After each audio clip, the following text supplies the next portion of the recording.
Hello, students. We are going to take an interesting topic in grammar today, which is direct and indirect speech. Now, ये direct and indirect speech को हम लोग reported speech और ये भी बोलते हैं direct narration, right? तो let's see ये sentences में क्या दिया है. If you see, Priyal said, I will stay with my grandmother. ये क्या है? ये एक assertive sentence है, right? Who are you? The stranger asked. This is an interrogative. And similarly, ये जो shoot those rebels, said the tyrant to the soldiers, ये एक imperative sentence है. This is disgusting, exclaimed Tisha. ये exclamatory है. Now, ये जो अलग अलग types of sentences है, if you observe यहाँ पे inverted comma है, यानी कि ये प्रियल ने डायरेक्टली किसी को बोला है कि I will stay. ये भी डायरेक्टली किसी को पूछा गया है, ये भी डायरेक्टली किसी को ऑर्डर किया गया है, और ये भी डायरेक्टली एक्सक्लेम किया गया है. राइट नाउ इसका दूसरा फॉर्म देखते हैं. Right when you observe the other sentences, यही सेम बात Priyal said that she would stay with her grandmother. तो यही बात अलग तरीके से बताया गया ना. इट इज एज इफ इसने किसी और को बोला है कि उसने पहले क्या बोला था. Right who are you? The stranger asked. The stranger asked who he was.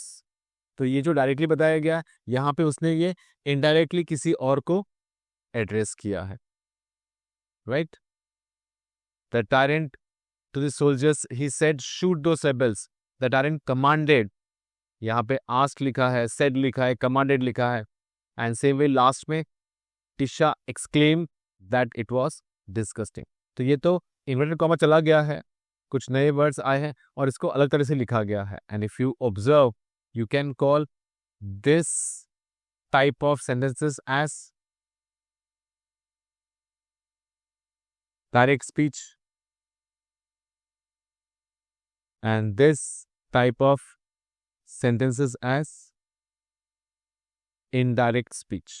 तो हमारे एग्जाम में most of the time they tell us to write from direct speech to indirect speech, or they even call this as reported speech. Okay चलो इसके rules and regulations देखते हैं कि क्या rules follow करना है. अगर मुझे direct speech to indirect speech करना है तो क्या क्या मुझे ध्यान रखना है. Right when you see this direct to indirect speech, the actual words of the speaker are reported by someone else. जैसे थर्ड पर्सन ने किसी और को बोला रहेगा ना, वैसे हम लोग इनडायरेक्ट स्पीच में लिखते हैं.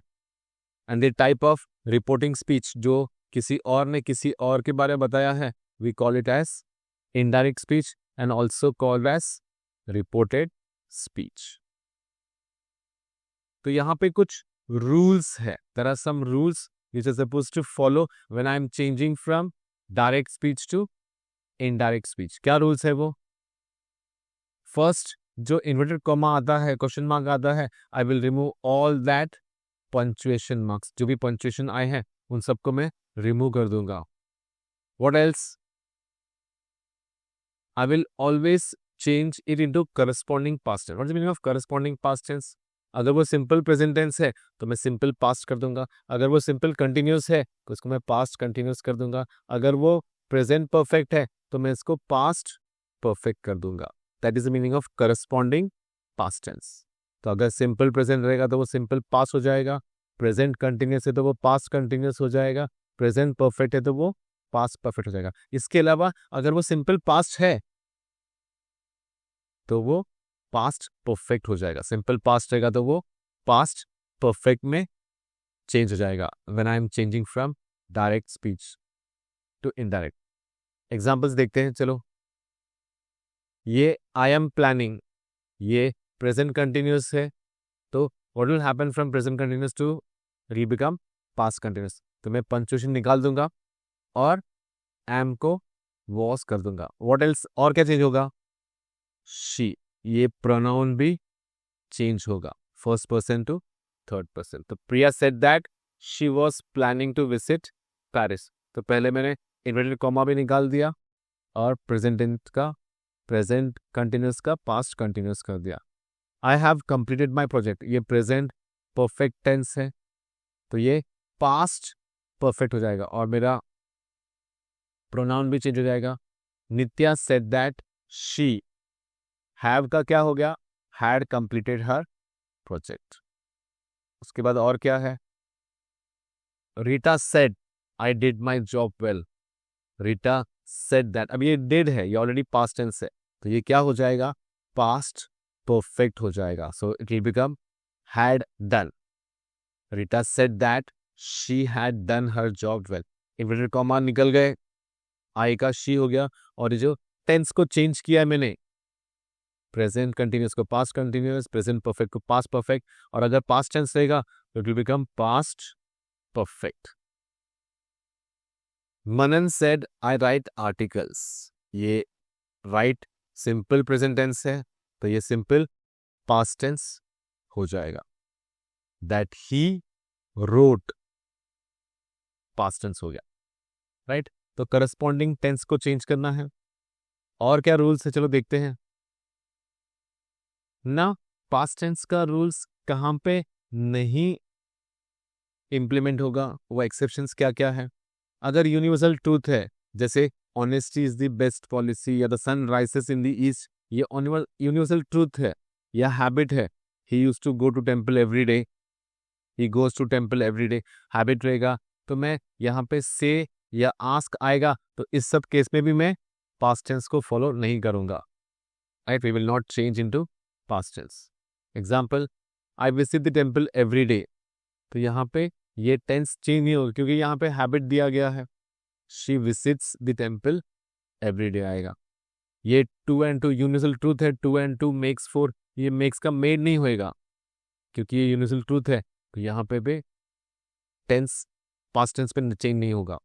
तो हैबिट में, यूनिवर्सल ट्रूथ में, और सेस या आस्क्स आया तो वहां पे भी मेरा पास्ट टेंस पे चेंज नहीं होगा। शी इज अनविल आएगा। तो ये एक्सेप्शंस को भी याद रखना है ना। असर्टिव रहेगा तो क्या रूल्स फॉलो करने हैं, इंपरेटिव रहेगा तो क्या रूल्स फॉलो करने हैं, इंट्रोगेटिव रहेगा तो क्या रूल्स फॉलो करने हैं, एक्सक्लेमेटिव रहेगा तो क्या रूल्स फॉलो करने हैं। चलो उन सब का स्टेप बाय स्टेप देखते हैं। तो if I am using first person, I will use the word said. Second person के लिए मैं टोल्ड लेगा और फिर दैट यूज करेगा, राइट। सेड यूज करेगा फर्स्ट पर्सन के लिए, सेकेंड पर्सन के लिए टोल्ड यूज करेगा, और फिर उसके बाद में दैट यूज करेगा। फॉर एग्जाम्पल, ये आई फर्स्ट पर्सन है तो यहाँ पे सेड आएगा और यहाँ पे दैट आएगा, तो ये प्रेजेंट कंटिन्यूअस क्या हो जाएगा, पास्ट कंटिन्यूअस। तो इन्वर्टेड कॉमा निकल जाएगा, आई विल बिकम ही, और एम प्लेइंग का हो जाएगा वॉज प्लेइंग। क्लियर। एक्सक्लेमेटरी में क्या होगा, मैं पहले एक्सक्लेमेशन मार्क निकाल दूंगा और फिर जो इमोशंस एक्सप्रेस किया गया है वो करस्पॉन्डिंग जो रहेगा ना, वही इमोशन के बारे में मैं वर्ड लिखूंगा। जैसे exclaim with joy, sorrow, fear, anger, wonder, surprise, pain, जो भी उस सेंटेंस में एक्सप्रेस किया गया है उस इमोशन को मैं यहाँ पे एक्सप्रेस करूंगा।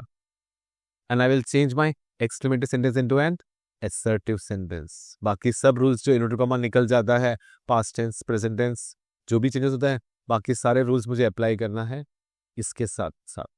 तो दैट भी यूज करना है। Hurray, we have got the tickets of the cricket match, यहाँ पे जॉय दिखाया गया है, अचीवमेंट का खुशी दिखाया गया है, तो ये इन्वर्टेड कॉमा निकल जाएगा, एक्सक्लेमेशन निकल जाएगा, राइट। फिर जो हैव का हैड होएगा और जो भी प्रोनाउन चेंज होगा वो सब इंप्लीमेंट होंगे यहाँ पे।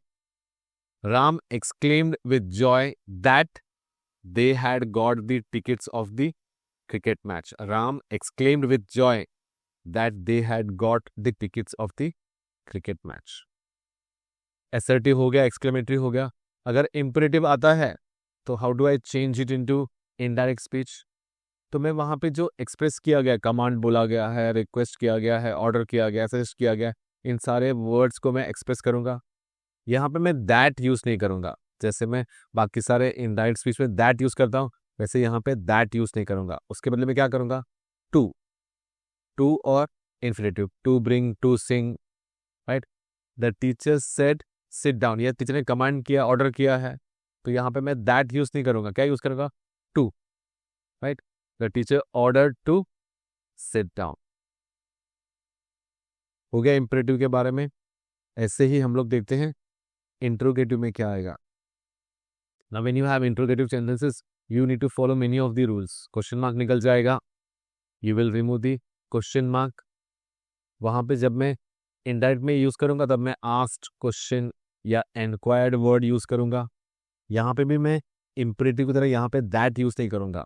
मैं देखूंगा कि मेरा इंट्रोगेटिव सेंटेंसेस WH टाइप है या yes और नो टाइप है, राइट। वो WH टाइप रहेगा तो अलग तरीके से आएगा, yes और नो रहेगा तो अलग तरीके से आएगा। yes और नो टाइप रहेगा तो मैं वहाँ पे वेदर या इफ वर्ड यूज करेगा, और अगर WH टाइप रहेगा तो वहाँ पे मैं फिर से WH के साथ क्लॉज को यूज करूंगा।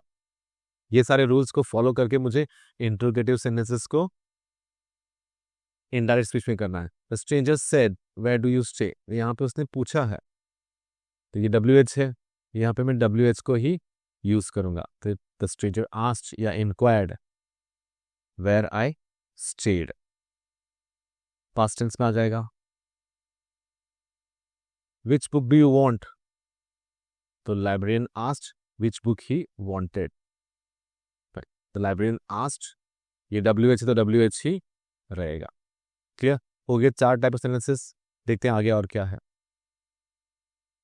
मुझे ना बहुत सारे वर्ड्स का ध्यान रखना है, जैसे शाल शुड हो जाएगा, दीस दोस हो जाएगा, एगो बिफोर हो जाएगा, टुडे दैट डे हो जाएगा, will become would, can could हो जाएगा, दिस दैट हो जाएगा, नाउ देन हो जाएगा, may will become might, this will become. जब मुझे सॉरी बोलना है ना तो I will use the word apologise, right. Here will become there, tomorrow को मैं द नेक्स्ट डे लिखेगा, टू नाइट को दैट नाइट लिखेगा। So when someone says thank you I will say the person thanked me. When someone says no I will say he refused और ही denied. जैसे tomorrow के लिए next day आता है, yesterday के लिए द डे बिफोर आएगा। Good morning, good afternoon, good night रहेगा तो I will tell he wished good morning, he wished good afternoon या ही विश्ड गुड नाइट। ऐसे में अपने फीलिंग्स को एक्सप्रेस करेगा। अगर किसी ने यस बोला तो मैं उसको बताने के लिए एग्रीड या एक्सेप्टेड लिखेगा।